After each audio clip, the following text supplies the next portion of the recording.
जय हिंद दोस्तों, एक बार फिर से स्वागत है आपका अपने लॉ परिवार लॉजी भाई रोहित में। मैं एडवोकेट रोहित शर्मा आपका स्वागत करता हूं आपके लॉ परिवार में। देखिए, अभी ट्रस्ट की, जैसे मैंने आपको बोला था कि हम ट्रस्ट की 3 क्लास करेंगे और 3 क्लास में ही हम पूरा ट्रस्ट को कंप्लीट करेंगे। पहली क्लास में मैंने आपको बताया था कि न्यास क्या होता है, न्यासकर्ता क्या होता है, ठीक है, और न्यास कितने प्रकार, मतलब न्यास के कितने प्रकार होते हैं, न्यास कैसे किया जाता है, न्यास के क्या आवश्यक तत्व होते हैं। ठीक है, तो हमने पिछली बार न्यास के बारे में जाना था। ठीक है, जो हमने देखिए सेक्शन 3 में पहले पढ़ा था, जो निर्वचन खंड है इसका, जिसको हम डेफिनेशन क्लॉज बोलते हैं, जिसमें हमने बताई थी कि न्यास की परिभाषा क्या होती है। ठीक है, और देखिए वहीं पे एक न्यास भंग की परिभाषा दे रखी है। अब न्यास भंग की परिभाषा कभी कभी पूछ लिया था कि न्यास भंग किसको बोलते हैं। तो देखिए न्यास भंग क्या बोलते हैं, जब मान लीजिए जब न्यासी के द्वारा कोई ऐसा कार्य कर दिया जाता है कि उस न्यास का मतलब क्या पालन नहीं किया जाए, मानिए उस न्यास का वो पालन नहीं करता, तो क्या बोलते हैं, उसको न्यास भंग बोलते हैं। ठीक है, इसको हम डिस्कस करेंगे। ठीक है, अब देखिए हमने उसको न्यास के बारे में पढ़ा था। ठीक है, उसके बाद मैंने आपको देखिए एक चीज़ बताई थी पिछली वीडियो में, वो मैंने आपको ये बताई थी कि देखिए न्यास जो अधिनियम है हमारा, न्यास अधिनियम 1882 इंडियन ट्रस्ट एक्ट, वो 3 चीज़ों के इर्द गिर्द घूमता है। पहला न्यास, पहला न्यासधारी, ठीक है, हितग्राही और न्यासकर्ता। न्यासकर्ता कौन होता है, जो अपने न्यास में संपत्ति को देता है। न्यासधारी कौन होता है, जिसको संपत्ति दी जाती है। और हितकर्ता कौन होता है, हितग्राही, जिस व्यक्ति के लाभ के लिए संपत्ति दी जाती है। ठीक है, इसके लिए मैंने आपको एग्जाम्पल बताया था। इन सबको जानने के लिए आप पिछली वीडियो में जाके देख सकते हैं। ठीक है, तो देखिए आज हम जो जानेंगे वो पढ़ेंगे न्यासी के बारे में। ठीक है, या इसको बोलते हैं न्यासधारी। ठीक है, और देखिए ट्रस्ट एक्ट में एक ऐसा ये पर्सन है जो न्यासी है, जिसके संबंध में लगभग 30 धाराएं प्रावधान करती है। ठीक है, तो देखिए आधे ट्रस्ट को ये अकेला मतलब क्या करते हैं, उसको कवर करता है। तो आज हम इसके बारे में जानेंगे। ठीक है, इसके बारे में देखिए 3 चीजें जानेंगे हम। पहले कौन सा जानेंगे, तो देखिए इसके बारे में पहली चीज जानेंगे इसकी कर्तव्य, या कि न्यास के कर्तव्य क्या होते हैं। ठीक है, दूसरा जानेंगे इसका दायित्व क्या होता है। ठीक है, लायबिलिटी। और तीसरा क्या जानेंगे, इसकी नियोग्यताएं।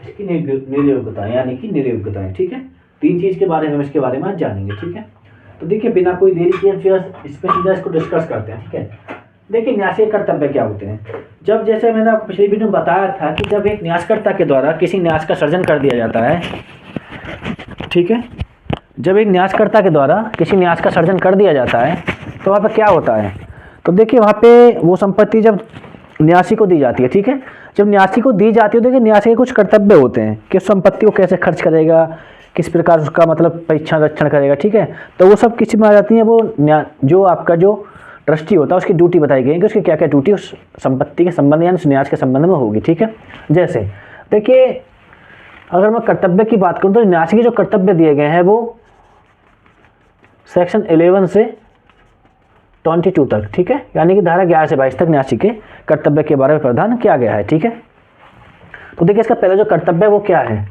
इसका देखिए जो पहला कर्तव्य वो है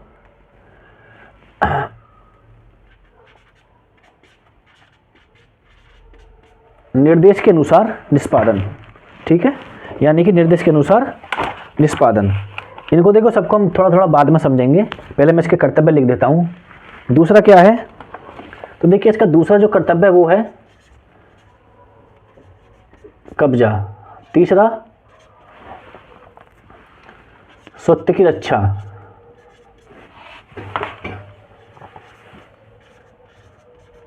ठीक है, चौथा इसका जो कर्तव्य है निष्ठावान। पांचवा कर्तव्य है इसका सावधानी। छठा है संपरिवर्तन।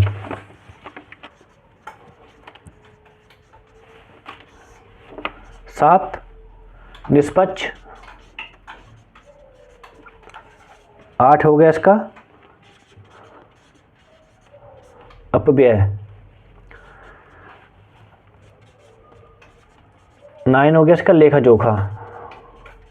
ठीक है, इसको मैं शॉर्ट में लिख रहा हूँ। ठीक है, विनियोजन, और 11 हो गया विक्रय।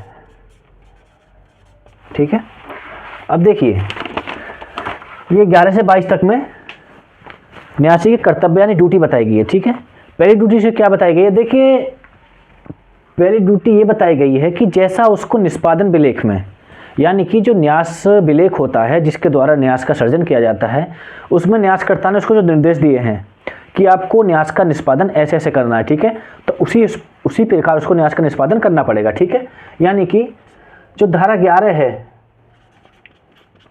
ठीक है, धारा 11 ये बताती है कि जो न्यासी होता है उसको न्यास का निष्पादन कैसे करना पड़ेगा, न्यास विलेख में बताए गए निर्देशों के अनुसार ही करना पड़ेगा। ठीक है, इसकी ये फर्स्ट ड्यूटी होती है। सेकंड ड्यूटी क्या होती है, कब्जा। जब न्यासधारी को न्यास संपत्ति जब अंतरित की जाती है तो उसका यह कर्तव्य होता है कि उस संपत्ति पर वो कब्जा बना ले। ठीक है, ये बताया गया धारा 12 में। ठीक है, तीसरा, स्वत्व की रक्षा करना। स्वत्व किसको बोलते हैं, टाइटल, जो मतलब जिसकी जमीन है। तो देखिए ये न्यासी की ड्यूटी होती है जब कोई संपत्ति पर न्यास सर्जित किया जाता है, ठीक है ना, तो देखिए उस न्यासी की ये कर्तव्य होता है कि उस स्वत्व की रक्षा करे, उस संपत्ति की रक्षा करे। ठीक है ना, इसको बताया गया है आपका धारा 13 में। चौथा आता है निष्ठावान। देखिए निष्ठावान के बारे में, जैसा निष्ठावान शब्द देखने से आपको प्रतीत होता है कि निष्ठावान का मतलब होता है किसी के प्रति ईमानदार रहना। तो न्यासी का एक ड्यूटी ये भी बताई गई है कि जब उसको कोई संपत्ति न्यास में, जब संपत्ति उसको अंतरित की जाती है, उसको ट्रांसफ़र की जाती है, ठीक है, जिस संपत्ति को धारण करता है, तो उसका यह कर्तव्य होता है कि उस मतलब संपत्ति के प्रति, उस न्यास के प्रति निष्ठावान बना रहे। ठीक है ना, धारा 14 में बताया गया है। ठीक है, सावधानी। तो देखिए न्यासी की एक सावधानी भी एक उसका कर्तव्य होता है। सावधानी कैसे, न्यासी का यह कर्तव्य होता है कि जो संपत्ति है उसके प्रति सावधानी बरते। ठीक है, सावधानी कैसे होती है कि उस पर कोई और व्यक्ति आए कब्जा ना कर ले या उसका कोई प्रयोग ना कर ले, है ना। संपत्ति, देखिए मैंने संपत्ति आपको बताया था, संपत्ति कैसी भी हो सकती है, चली अचल कैसी भी संपत्ति वो हो सकती है। ठीक है,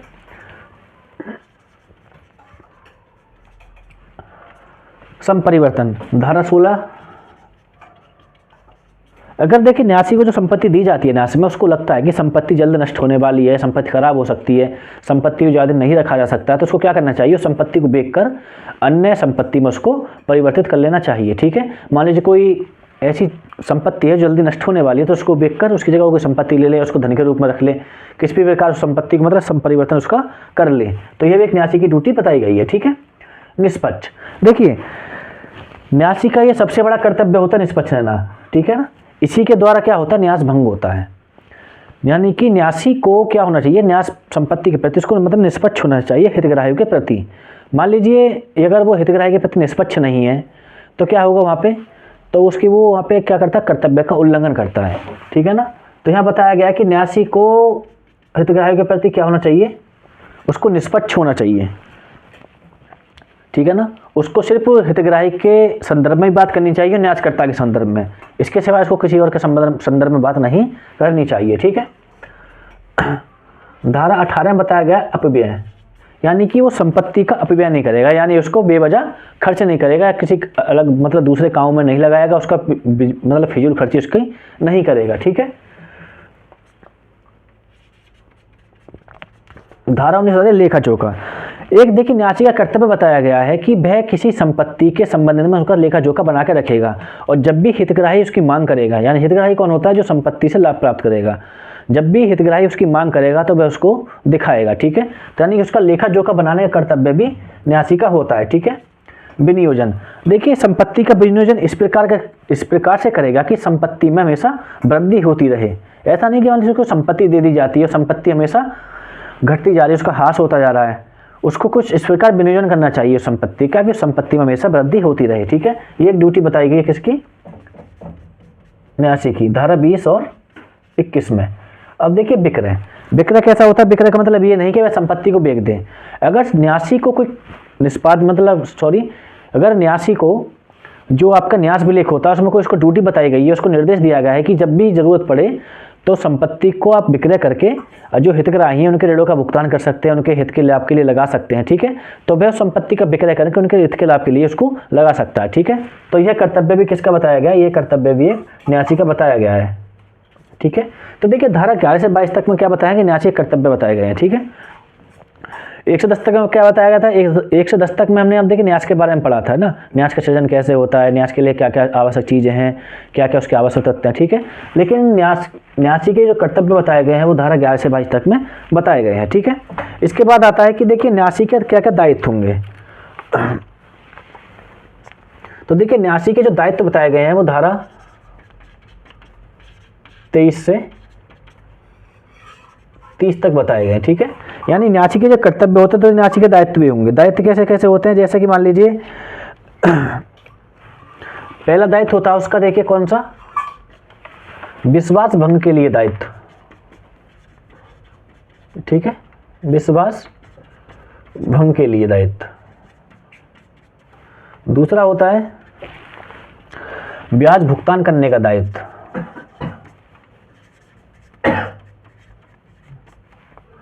तीसरा होता है मुजराई ना करने का दायित्व, ठीक है। मुजराई आपने सीआरपीसी में पढ़ा होगा, ठीक है ना।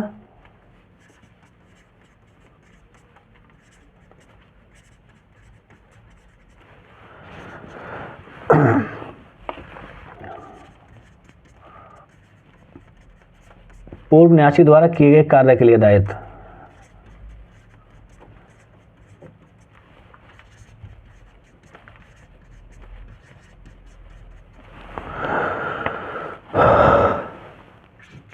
पांचवा है सह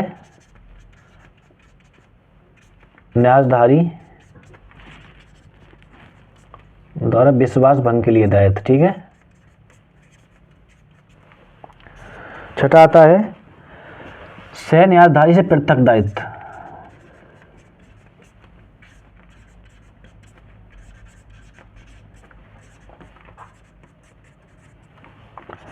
और सातवां आता है आपका जब जो हितग्राही का जो अधिकार होता है, ठीक है, हितग्राही का जो अधिकार होता है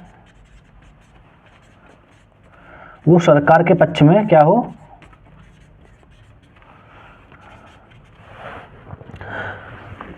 जब्त हो गया हो, ठीक है। तो देखिए इस प्रकार ये बताए गए हैं कि न्यासी के क्या क्या दायित्व होंगे, ठीक है। ये तो कर्तव्य थे, ड्यूटी थी उसकी, ठीक है। क्या ये ड्यूटी क्या क्या होंगी। अब बताइए उसकी लायबिलिटी क्या क्या होगी। भाई कर्तव्य तो ऐसा था, कर्तव्य में उसकी अपनी कोई क्षति नहीं हो रही थी, ठीक है। यानी कि उसको ड्यूटी क्या था, एक तरह से इनका क्या था, जो निर्देश उसको दिए गए थे।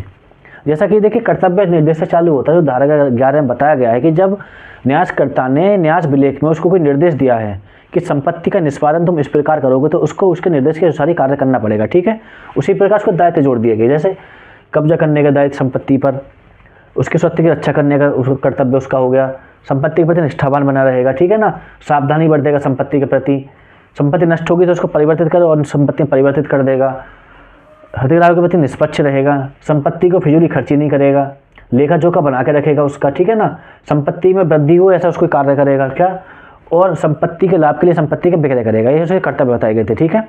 उसी प्रकार न्यासी के दायित्व बताए गए हैं धारा 23 से 30 तक में, यानी कि विश्वास भंग के लिए दायित्व, ब्याज का भुगतान करने के लिए दायित्व, मुजराई न करने का दायित्व, पूर्व न्यासी द्वारा किए गए कार्य के लिए दायित्व, और सह न्यासी द्वारा विश्वास भंग के लिए दायित्व, सह न्यासी के पृथक दायित्व, हितग्राही का अधिकार जब सरकार के पक्ष में जब्त हो जाता है उसके लिए दायित्व, ठीक है। तो देखिए विश्वास भंग करने के लिए दायित्व क्या होता है। मान लीजिए जब कोई न्यासी होता है, ठीक है, जब मान लीजिए कोई न्यास का जो क्या करता है, जो उसको विश्वास, जैसे मैंने आपको धारा 3 में बताया गया था कि न्यास क्या होता है। न्यास ये होता है कि न्यास संपत्ति के स्वामित्व से पाबद्ध होता है, ठीक है। उसकी उत्पत्ति इस विश्वास से होती है, जो विश्वास संपत्ति के स्वामी द्वारा किसी अन्य व्यक्ति में क्या किया जाता है, प्रदत्त किया जाता है, यानी इसको दिया जाता है, ठीक है। और दूसरे व्यक्ति के द्वारा उस विश्वास को क्या किया जाता है, उस विश्वास को स्वीकार किया जाता है, ठीक है। यानी कि एक विश्वास होता है। अब उस विश्वास को जो भंग करना होता है, जो विश्वास को भंग करता है कौन, न्यासधारी, ठीक है। तो उसके लिए जो क्षतिपूर्ति होगी, उस क्षतिपूर्ति की पूर्ति करने का जो दायित्व होगा वो किसका होगा, वो न्यासधारी का होगा, ठीक है ना। यानी कि विश्वास भंग के लिए जो दायित्व हो किसका होगा, न्यासधारी का होगा। कहाँ बताया गया ये धारा 23 में, ठीक है।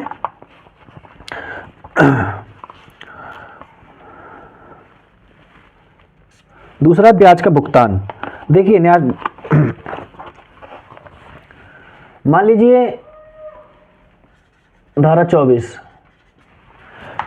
जब संपत्ति को कहीं विक्रय किया जाता है, संपत्ति से कोई लाभ प्राप्त होता है, ठीक है, या उसने कोई विश्वास भंग किया है, ठीक है ना, संपत्ति विश्वास भंग कैसे किया, मतलब संपत्ति का उसने अवैध तरीके से क्या किया, उसका विक्रय कर दिया, उसको उसका पट्टा कर दिया, कुछ भी कर दिया, ठीक है, उससे उसको जो संपत्ति मतलब जो धन प्राप्त होगा वो तो उसको देना ही पड़ेगा, लेकिन उसके ऊपर उसको क्या देना पड़ेगा, ब्याज भी देना पड़ेगा, ठीक है, या उसने उस संपत्ति के अंतर्गत कोई ब्याज प्राप्त किया है तो उसको उस ब्याज का भुगतान भी उसको करना पड़ेगा, ठीक है, ये भी उसका एक दायित्व बताया गया है, ठीक है ना।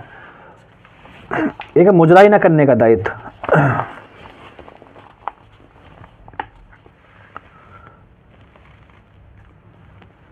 धारा 25। देखिए, जब मान लीजिए उसको कोई दो संपत्ति दी जाती है न्यासधारी को, ठीक है, न्यास में एक संपत्ति का क्या करता है, एक संपत्ति से उसको नुकसान हो जाता है, दूसरी संपत्ति का उसका फायदा होता है, ठीक है। ये मान लीजिए उसने कोई संपत्ति का मतलब क्या किया, उसने न्यास भंग किया, विश्वास भंग किया, जिससे उसको हानि हो गई, ठीक है, और दूसरी संपत्ति से उसको लाभ हो गया। अब वो ये नहीं कह सकता कि मैंने दूसरी संपत्ति से लाभ आपको बना के दिया है, दूसरी एक संपत्ति से हानि होगी, इससे उसको बराबर कर दूं, ठीक है ना, यानी कि उससे उसका मुजरा नहीं कर सकता है। मुजरा आपने पढ़ा होगा, मुजरा क्या होता है कि मान लीजिए किसी चीज़ की किसी चीज़ से कटौती कर देना। मान लीजिए आपको जब 428 CRPC पढ़ेंगे, देखिए वहाँ सजा के बारे में, मुजरा के बारे में बताया गया, ठीक है, लेकिन जब CPC पढ़ेंगे तो वहाँ क्या बताया गया, ऑर्डर 8 में, ऑर्डर 8 में आपको वही बताया गया है कि वहाँ पर क्या होता है, जो दावे में जो मान लीजिए आप किसी चीज़ की मांग करते हैं और आपके पास भी उस चीज़ के संबंध में कोई डिग्री या निर्णय, कोई आदेश की प्रतिलिपि हो, तो आप उसका क्या कर सकते हैं, उसमें कम करा सकते हैं, ठीक है ना। तो इसी प्रकार यहाँ देखिए मुजराई के ना करने का दायित्व उसका बताया गया है। मान लीजिए उसके पास कोई दो संपत्ति और एक संपत्ति के संबंध में विश्वास भंग किया जिससे उसको नुकसान हो गया, लेकिन दूसरी संपत्ति से लाभ प्राप्त हुआ, तो वो उस लाभ को हानि से मुजराई नहीं कर सकता है, ठीक है ना, यानी इसका दायित्व बताया गया है कि मुजराई ना करने का दायित्व, ठीक है। और देखिए पूर्व न्यासी द्वारा किए गए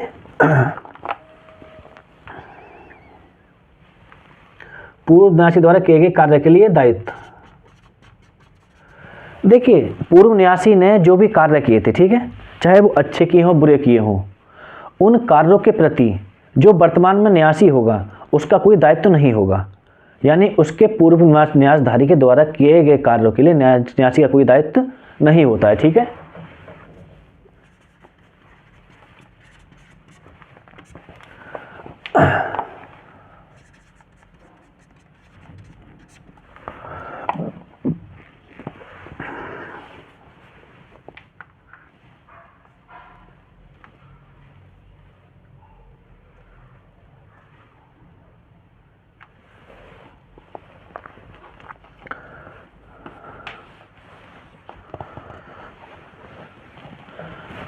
अब देखिए बात आती है सहन्यासी द्वारा विश्वास भंग। देखिए एक न्यास में एक से अधिक न्यासी हो सकते हैं, ठीक है। अब मान लीजिए किसी न्यास में दो न्यासी हैं, तीन न्यासी हैं, एक न्यासी के द्वारा क्या होता है, एक न्यासी के द्वारा, दो न्यासी के द्वारा क्या होता है कि न्यास को भंग कर दिया जाता है, ठीक है, और उस न्यास भंग के परिणाम स्वरूप क्या होती है, हानि होती है। लेकिन जो न्यासी उस विश्वास भंग में शामिल नहीं है तो उनके द्वारा जो परिणाम मतलब जो विश्वास भंग किया गया था उसके लिए वो उत्तरदायी नहीं होगा, ठीक है ना। यानी कि अगर कोई अन्य न्यासी कोई विश्वास भंग करता है तो जो उसका सह न्यासी होता है उसके लिए उसका उत्तर कोई दायित्व नहीं होता है, ठीक है। और देखिए सह न्यासी से पृथक दायित्व, यानी कि जब ऐसा भी मैंने पीछे बताया था आपको, जब दो न्यासी किसी न्यास में होते हैं तो दोनों न्यासी का दायित्व पृथक पृथक होता है, ठीक है। यानी कि एक न्यासी अपना न्यास भंग करता है तो दूसरा न्यासी उसके लिए उत्तरदायी नहीं होता है।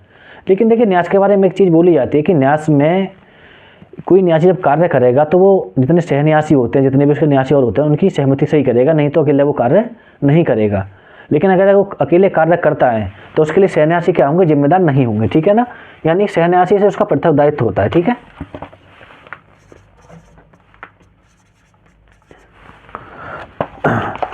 अब देखिए हितग्राही का अधिकार सरकार के पक्ष में क्या होता है, जब्त हो जाता है। हितग्राही कौन होता है, हितग्राही वह व्यक्ति होता है जिसके लिए संपत्ति न्यास में धारित की जाती है, ठीक है, जो उसका लाभ प्राप्त करता है, ठीक है ना। इसके बारे में जानने के लिए आप थोड़ा पिछली वीडियो में देख सकते हैं कि कैसे हितग्राही संपत्ति से लाभ प्राप्त करता है, मैंने उसको एग्जाम्पल पे आपको बताया था, ठीक है। तो देखिए उसमें क्या बताया गया कि जब मान लीजिए हितग्राही है, ठीक है, और शासन के पक्ष में क्या हो गया, उसका न्यास की जो संपत्ति है वो जब्त हो जाती है, तो वहाँ क्या होगा, जब जिस निर्णय जो वहाँ पर जो भी आएगा किसका, शासन के द्वारा, तो वो उस हित के अधीन जो हित उसको मिलेगा, मान लीजिए किसी संपत्ति को या किसी चीज़ को जो हितग्राही का अधिकार होता है वो सरकार ने जब्त कर लिया है, और सरकार के द्वारा जो भी आदेश दिया जाएगा, ठीक है, उस आदेश के दिन जो हित मिलेगा उस हित को उसी रूप में धारण करने के लिए न्यासी क्या होगा, उसका दायित्व होगा, ठीक है। उसके लिए वो अलग से मांग नहीं कर सकता है कि इसका इतना दायित्व था, ठीक है। जो सरकार के द्वारा उसको जो दायित्व बताया गया है उसी दायित्व को ग्रहण करने के लिए तैयार होगा, ठीक है। तो इस प्रकार क्या था, न्यासी के दायित्व थे, ठीक है ना।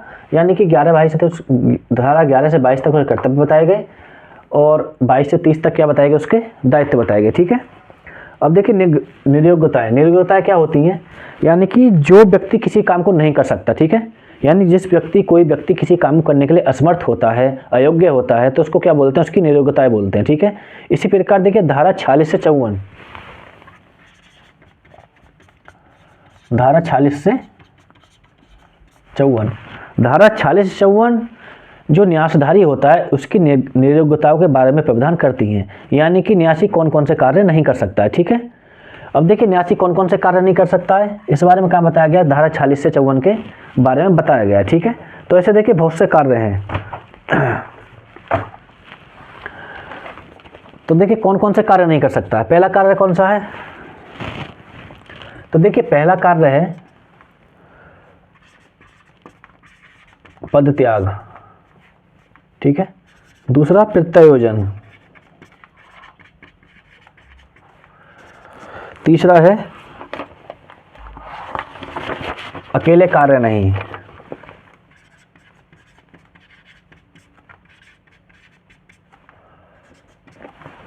आपका चौथा है स्वेच्छापूर्वक कार्य नहीं, ठीक है। पांचवा है आपका पारिश्रमिक, छठा स्वतः लाभ, सातवां क्रय, आठवां है आपका लाभप्रद हित,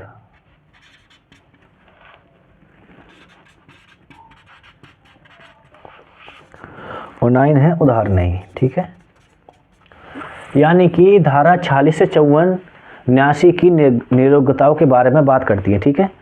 यहाँ पर देखिए अयोग्यताओं का मतलब क्या होता है, जब कोई व्यक्ति किसी काम को करने के लिए असमर्थ होता है या जिन कामों को करने के लिए इस पर कोई पाबंदी लगाई जाती है, जिन कार्यों को नहीं कर सकता है, ठीक है। अब कौन कौन से कार्य यहाँ बताए गए हैं, तो देखिए यहाँ पे धारा 46 से 54 में न्यासी की नियोग्यताओं के बारे में बताया गया, ठीक है। पहला क्या होता है, पहला है पद त्याग, यानी कि जो न्यासी होता है, धारा 46 में बताया गया है कि देखिए जो न्यासी है यानी न्यासधारी का जो पद होता है, कौन सा पद है, उसका न्यासी का पद है। जब उसको कोई पद दिया जाता है तो वह उस पद को त्याग नहीं सकता है, ठीक है ना। यानी एक बार न्यासी अगर पद को धारण कर लेगा तो उसके पद को वो त्यागेगा नहीं।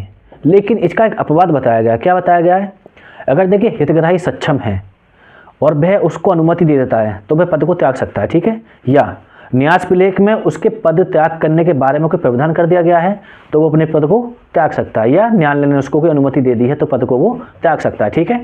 ये 3 कंडीशन में ही पद को त्याग सकता, नहीं तो वो पद को नहीं त्यागेगा, ठीक है। तो पहले इस पर जो नियोग्यता है उसके जो बताई गई है, जो असमर्थता बताई गई है, जो नहीं कर सकता है, पहले क्या बताई गई है, पद त्याग नहीं कर सकता, ठीक है। दूसरी प्रत्यायोजन, धारा 47। प्रत्यायोजन का मतलब आप जानते होंगे, प्रत्यायोजन का मतलब होता है अपने कार्य को किसी और को सौंप देना, यानी कि अपने दायित्व या जिम्मेदारी को किसी और को बदल दे देना, ठीक है। यानी कि यहाँ बताया गया है कि जब न्यासधारी को कोई कार्य या कर्तव्य जो भी दायित्व सौंपा जाता है, ठीक है, जैसे आपने बताया था पीछे, तो वह उसका क्या करेगा, प्रत्यायोजन नहीं कर सकता, किसी दूसरे व्यक्ति को नहीं दिया जा सकता, ठीक है। न्यासी को जो चीज़ बताई गई है, जो निर्देश दिए गए हैं, उसको कार्य स्वयं करने पड़ेंगे, लेकिन वह क्या कर सकता है, हितग्राही की मर्जी से या न्यायालय की अनुमति से उसका प्रत्यायोजन कर सकता है, या उसके न्यास विलेख में ही लिख दिया गया है कि इसका वो प्रत्यायोजन कर सकता है तो उसका प्रत्यायोजन वो कर सकता है, इसके सिवाय नहीं करेगा, ठीक है। वही अपवाद आपके पद त्याग में थे, वही अपवाद आपके प्रत्यायोजन में आ रहे हैं, ठीक है। उसके बाद आता है अकेले कार्य नहीं कर सकता, ठीक है। धारा 48, जैसा मैंने अभी आपको बताया था, जब बहुत सारे न्यासी होते हैं, यानी एक से अधिक न्यासी न्यास में होते हैं, ठीक है, तो वहाँ क्या होगा, जब कोई बात दायर किया जाता है किसकी, न्यास की तरफ से या हितग्राही की तरफ से न्यासी के द्वारा, भाई न्यासी के कर्तव्य क्या होते हैं, जैसे मैंने आपको बताया था, निष्ठावान होना, ये सब लेखा जोखा रखना, ठीक है। अब मान लीजिए न्यास के संबंध में उसको कोई बात दायर करना है या कोई काम करना है तो वह अकेले कार्य नहीं करेगा।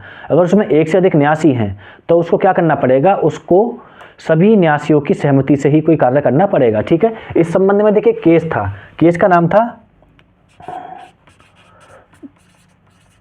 टूलीचंद्र बनाम महावीर प्रसाद।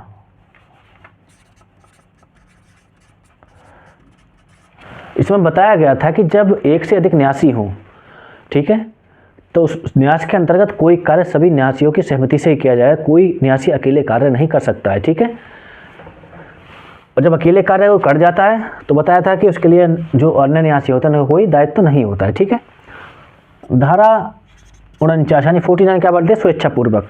देखिए न्यासी की जो शक्ति होती है विवेकीय होती है। ठीक है, जो उसको विश्वास दिया जाता है उसकी विवेकीय होती है, क्योंकि देखिए न्यास विलेख में सब बातें नहीं बताई जाती हैं, कुछ काम ऐसे होते हैं उसको स्वयं से करने होते हैं। जैसे उसके लिए कोई उसको लगता है कि संपत्ति से हमको लाभ प्राप्त हो सकता है, पट्टा देने से पट्टा भी कर सकता है। ठीक है, लेकिन उसको जो विवेकीय शक्ति दी गई है उनका उसको जो उपयोग करना चाहिए वो उसको सद्भावना पूर्वक करना चाहिए, ना कि स्वेच्छापूर्वक। यानी उस जो उसको कर्तव्य दिया गया है या जो उसको शक्ति दी गई है उसका वह स्वेच्छापूर्वक इस्तेमाल नहीं कर सकता। उसको जो प्रयोग करना चाहिए उसको कैसा करना चाहिए, एक सही मतलब तरीके से उसका करना चाहिए। ठीक है ना, ये भी उस पर क्या बताइए कि नियोग्यता बताई गई है। ठीक है,